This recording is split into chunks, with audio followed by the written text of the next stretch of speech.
Hello everybody, it's Lazel here with another video, and today I will be talking about how I play Savage Lands. I think that Savage Lands is a very profitable event, and if you can, you should try to play every 3 rounds of it, and if you can make sure to play all of those 3 rounds. The first tip that I can give to you guys is that especially during that day it is very helpful to use one of your castle skins for the additional 5% attack boost. In addition to that, I also can give you the tip of when you are getting ready for the event. So let's say that you equip all of your fighting gear.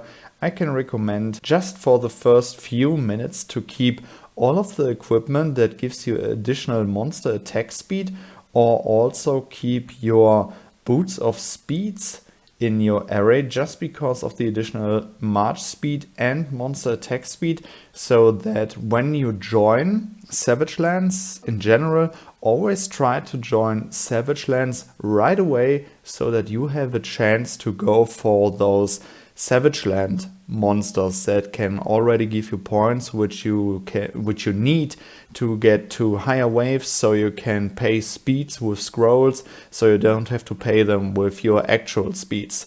So this is just a small reminder of mine to always, just for the first few minutes, keep your march speed and monster attack speed gear, but everything else can be changed to your fighting gear. So what I'm getting ready now, or what I'm showing you guys now, is how I'm getting ready. I equip all of the important things for my fighting performance, but as I just said, I will keep all of the gear parts and artifacts that will help me out with my march speed and my monster attack speed. So as you can see here, this is my fighting gear now, but I will keep the Dark Lord Guard for its additional monster attack speed, and I will equip the Chaos Bracelet just after the first wave of Savage Lands monsters. So now we still have a bit of time, so I will switch back and wait until we can enter Savage Lands, and then we will continue with this little guide. See you then, guys. Okay, so now that we are 1 minute short of starting the first round of Savage Lands, I will also use my 1 hour buffs, and this is very important that you just stick around and immediately join the event. What I also can recommend is check the time here and not in here, because when the timer hits 0 it needs to update again, and I think it goes a bit faster when you are out here in this window. Okay, so we join now. And we immediately look out for the Savage Land monsters. There we have some. It's great, a level 3.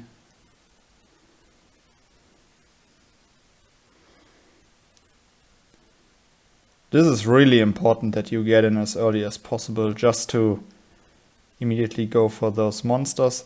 If you see other castles in a certain direction, just look in the other direction for monsters. What is also helpful is sometimes checking the world map, as I just did. I think it gives a good feeling about in which direction you can keep searching. Yeah, but all in all it looks like can't do much about the first wave now. Okay, so we hit a few monsters, we immediately get those scrolls and are already stage 5.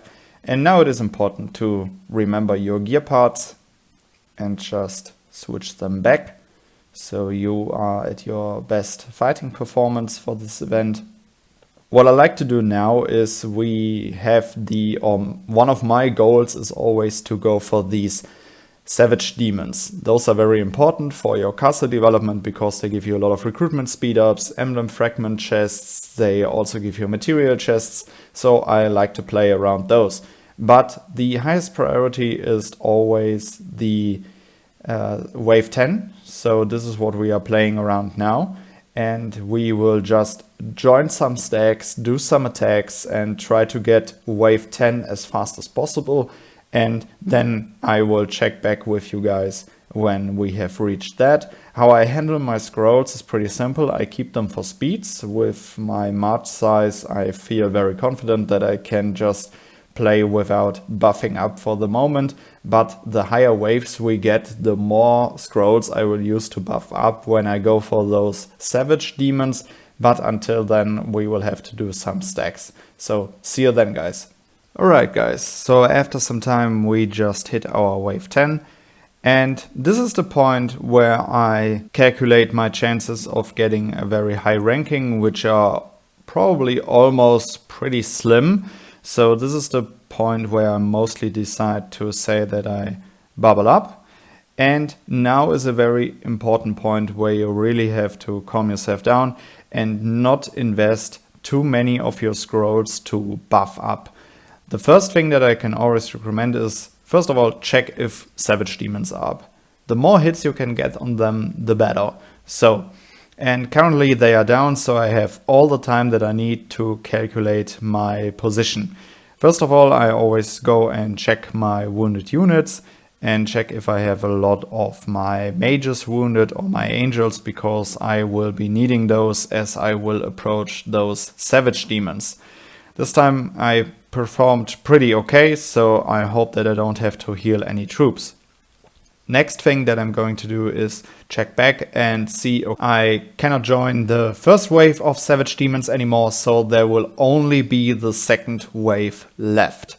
And this is where I then decide, okay, I will need scrolls also for the additional hits on savage demons. So what I do now is I buff up a bit, and I also, when all of my marches are back, will check my formation for those savage demons, and then I will decide, okay, how many marches can I send?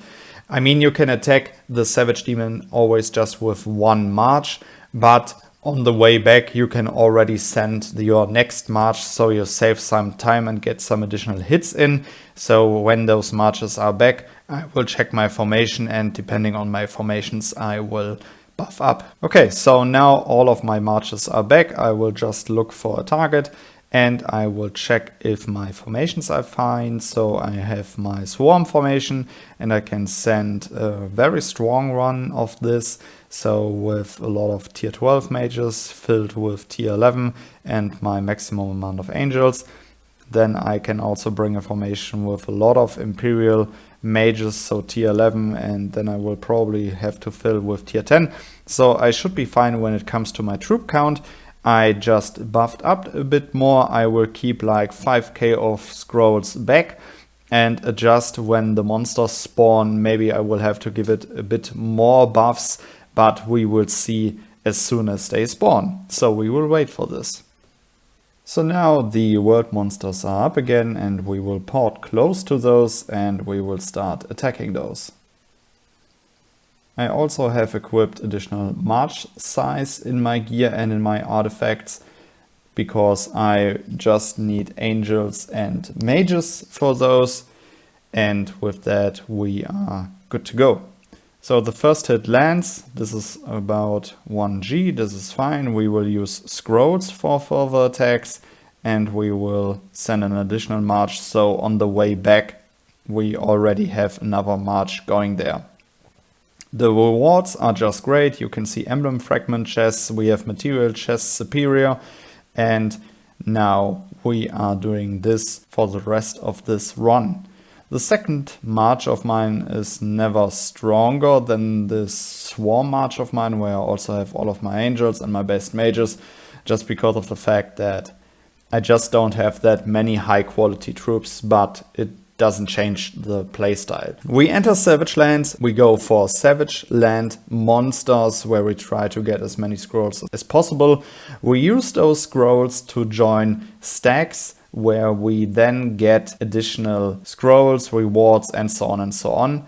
And we do this until we hit wave 10. Then is the point where I calculate my chances of getting a very high ranking, which are always very low for me. And then I decide to just bubble up, buff up, and go for world monsters, because I can calculate with the rewards of those, which is just great for me. So I know, okay, I keep doing this for the rest of this run and you can see the rewards here. They are just great and they are coming in constantly. I can better calculate with that than with gambling for a very high ranking in the individual rewards, for example, just because of the fact I don't know if I will play the rest of all of those rounds or if I can even afford to play that much. And in addition to that, maybe I will get zeroed at the beginning of the next run and then I'm just sitting there and I would have to use a lot of speeds just to heal up and get back on my feet. So I prefer going for world monsters instead. What you can do is when you have finished the second wave of world monsters and you still have some scrolls left, then you can of course join your alliance in some more attacks. But I have to say that most of the time I calculate pretty on point so that I don't have any scrolls left, and I'm just not willing to spend my real speeds for more attacks, so I better keep them stocked up for other events or for other runs here in the Savage Lands, which don't turn out so good from the start. So yeah, this is actually how I approach Savage Lands. Let me know down in the comments below how you play this event. Do you have a similar approach or a total different one? I'm interested in that. And then I would say, see you in the next video. Goodbye, guys.